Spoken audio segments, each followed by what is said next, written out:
ناظرین، آج جو ویڈیو جس وظیفہ کے ساتھ محمد قمر عالم اشرفی آپ کی خدمت میں حاضر ہے وہ ہے شب قدر میں سورہ قدر 7 مرتبہ پڑھنے کا اجر۔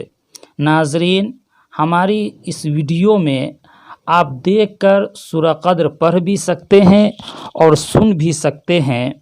امیر المومنین حضرت سیدنا علی رضی اللہ تعالیٰ عنہ فرماتے ہیں کہ جو کوئی شب قدر میں سورہ قدر 7 بار پڑھتا ہے یا سنتا ہے، اللہ تعالیٰ اسے ہر بلا سے محفوظ فرما دیتا ہے اور 70,000 فرشتے اس کے لیے جنت کی دعا کرتے ہیں۔ بسم اللہ الرحمن الرحیم انا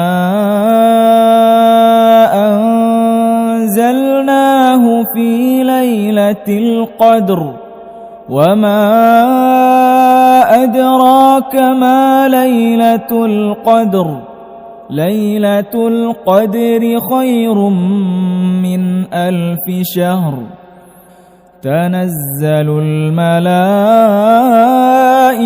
والروح فیہا بإذن ربهم من كل امر سلام هي حتى مطلع الفجر۔